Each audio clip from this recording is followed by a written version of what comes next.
Selamat malam buat kita semua. Perkenalkan, nama saya Aldo Saptadian Siregar. Saya dari kelas K321 MNR dengan nomor NIM 11111630. Di sini saya akan mempresentasikan video mengenai tokoh-tokoh pemimpin yang berpengaruh pada bidangnya masing-masing. Di mana tugas ini ditujukan untuk memenuhi tugas evaluasi akhir semester pada mata kuliah kepemimpinan. Oke, kita langsung saja ke pembahasannya. Yang pertama itu tokoh-tokoh kepemimpinan pada bidang pemimpin politik. Jadi pemimpin politik ini seringkali memainkan peran kunci dalam membentuk sejarah bangsa. Mereka tidak hanya memimpin negara mereka, tapi juga memberi dampak dalam perkembangan pada dunia. Sebagai contoh di sini ada tiga tokoh. Yang pertama itu ada Nelson Mandela, di mana Nelson Mandela ini pemimpin yang menjadi simbol perjuangan melawan apartheid di Afrika Selatan. Sebagai presiden pertama Afrika Selatan yang dipilih secara demokratis, Mandela mengedepankan rekonsiliasi dan perdamaian setelah bertahun-tahun mengalami ketidakadilan. Kepemimpinan Mandela menunjukkan kekuatan dari pengampunan dan kesabaran dalam menghadapi ketidaksetaraan rasial. Yang kedua itu Winston Churchill, di mana sebagai Perdana Menteri Inggris selama Perang Dunia II, Churchill terkenal dengan pidato-pidatonya yang menginspirasi dan semangat juangnya untuk melawan Nazi Jerman. Kepemimpinannya di saat-saat krisis serta kemampuannya untuk memotivasi rakyat Inggris untuk tetap bertahan menjadikan salah satu pemimpin paling berpengaruh dalam sejarah modern. Yang ketiga ada Abraham Lincoln, di mana Abraham Lincoln ini Presiden Amerika Serikat yang terkenal karena memimpin negara dalam masa Perang Saudara. Lincoln tidak hanya menyatukan negara yang terpecah, tapi juga mengeluarkan proklamasi emansipasi yang membebaskan budak di Amerika Serikat. Kepemimpinannya adalah contoh dari keberanian moral dan komitmen terhadap persatuan. Selanjutnya, tokoh-tokoh pemimpinan pada bidang pemimpin sosial dan kemanusiaan.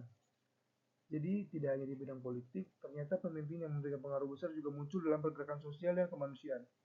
Mereka memperjuangkan hak-hak manusia dan perubahan yang adil.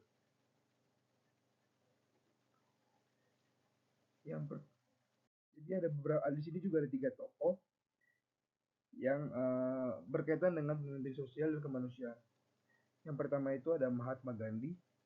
Jadi Mahatma Gandhi ini adalah pemimpin India yang memimpin perjuangan melawan penjajah Inggris dengan prinsip non-kekerasan atau ahimsa. Gandhi percaya bahwa perubahan dapat dicapai tanpa menggunakan kekuatan fisik, melainkan melalui kekuatan moral dan kedamaian. Ajaran dan perjuangannya menginspirasi banyak gerakan kemerdekaan di seluruh dunia. Yang kedua itu ada Martin Luther King Jr., di mana ini adalah pemimpin gerakan hak-hak sipil di Amerika Serikat yang terkenal dengan pidatonya menggetarkan itu I Have a Dream. Martin Luther King menebarkan nilai-nilai kesetaraan dan perdamaian dalam memperjuangkan hak-hak warga kulit hitam di Amerika Serikat. Perjuangannya mengubah sejarah sosial dan politik negara tersebut. Yang ketiga ada Malala Yousafzai, di mana seorang pejuang pendidikan perempuan asal Pakistan yang menjadi simbol perjuangan untuk pendidikan anak perempuan di seluruh dunia. Setelah selamat dari percobaan pembunuhan oleh Taliban, Malala terus memperjuangkan hak pendidikan dan menjadi penerima Nobel perdamaian termuda di dunia. Kepemimpinannya menunjukkan keteguhan dalam menghadapi ketidakadilan. Yang ketiga selanjutnya itu ada pemimpin dalam dunia bisnis dan inovasi. Jadi selain dalam politik dan kemanusiaan, ternyata ada pula tokoh pemimpin yang memberikan dampak besar dalam dunia bisnis dan teknologi. Di sini ada dua tokoh. Yang pertama itu ada Steve Jobs. Steve Jobs ini adalah pendiri Apple yang telah merubah dunia dengan menciptakan produk-produk revolusioner seperti iPhone, iPad, dan MacBook. Jobs bukan hanya seorang pengusaha, tapi juga seorang visioner yang melihat potensi besar di persimpangan teknologi, seni, dan humaniora. Kepemimpinannya dalam inovasi memberi arah baru bagi industri teknologi. Yang kedua itu ada Elon Musk. Jadi pendiri Tesla dan SpaceX ini yang memiliki visi besar untuk masa depan transportasi, energi terbarukan, dan eksplorasi luar angkasa. Elon Musk sering dikenal karena pendekatannya yang tidak konvensional dan berani mengambil risiko. Kepemimpinannya mengubah cara kita melihat masa depan teknologi dan sains.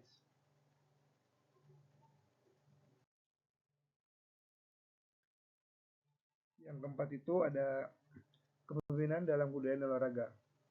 Pemimpin juga bisa muncul di dunia kebudayaan dan olahraga, yang menginspirasi banyak orang untuk mengejar impian mereka.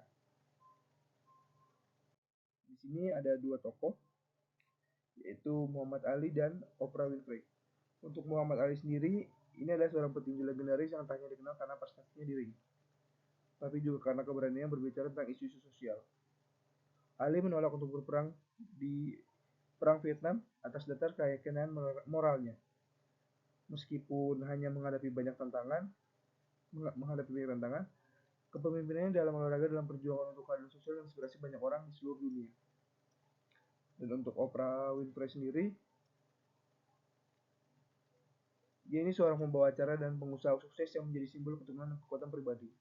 Oprah membuktikan bahwa kepemimpinannya tidak hanya tentang jabatan, tapi juga tentang memberi pengaruh positif pada orang lain.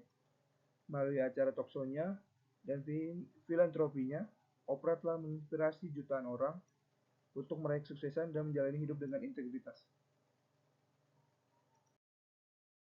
Oke, setelah tadi kita mendengar beberapa kisah inspiratif dari beberapa tokoh yang memiliki kepemimpinan pada bidangnya mereka masing-masing, sini saya sedikit melakukan pembahasan mengenai ciri-ciri pemimpin yang inspiratif tersebut.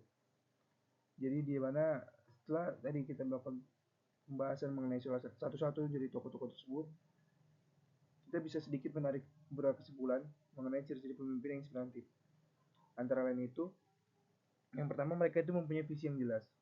Pemimpin besar selalu memiliki pandangan jauh ke depan dan tahu kemana mereka ingin membawa pengikut mereka. Yang kedua, mereka memiliki keberanian, baik itu dalam mengambil risiko besar, menantang status quo, atau berdiri untuk apa yang benar. Yang ketiga itu integritas. Mereka menjadi pemimpin yang baik, memimpin dengan kejujuran, konsistensi, dan bertanggung jawab atas tindakannya. Keempat itu ada empati, di mana pemimpin yang efektif mampu memahami dan merasakan apa yang dialami orang lain, serta bertindak demi kepentingan bersama. Dan yang terakhir, mereka memiliki kemampuan untuk menginspirasi, di mana seorang pemimpin dapat memberikan semangat dan motivasi kepada orang lain untuk mencapai tujuan bersama. Oke, mungkin demikianlah pembahasan kita mengenai beberapa tokoh pemimpin yang telah mengubah dunia dalam berbagai bidang. Jadi, pemimpinan ini tidak hanya berfokus pada kekuasaan, tapi juga tentang bagaimana seorang pemimpin dapat memberikan pengaruh positif dan membawa perubahan yang berarti. Kita semua bisa menjadi pemimpin dalam kehidupan kita sendiri dengan memberikan contoh, mengambil tindakan yang bijaksana, dan memperjuangkan kebaikan bersama. Terima kasih telah menyaksikan presentasi ini. Semoga inspirasi dari tokoh-tokoh pemimpin ini bisa memberikan motivasi dan semangat bagi kita semua untuk menjadi pemimpin yang lebih baik. Terima kasih juga saya sampaikan kepada Bapak Rizky yang selama ini dalam satu semester ini telah memimpin kami dalam perkuliahan. Semoga apa yang Bapak sudah sampaikan kepada kami dalam perkuliahan dari pertemuan pertama hingga pertemuan akhir bisa menjadi berkah baik buat Bapak dan bisa kami terapkan dalam kehidupan kami untuk bagaimana kami menjadi pemimpin sesuai apa yang sudah Bapak sampaikan. Jadi sedikit pesan dari saya untuk kita jangan lupa untuk terus belajar dan menemukan nilai-nilai kepemimpinan dalam diri kita sendiri. Sampai jumpa di presentasi berikutnya. Terima kasih. Saya Helusatudan Siregar. Pamit.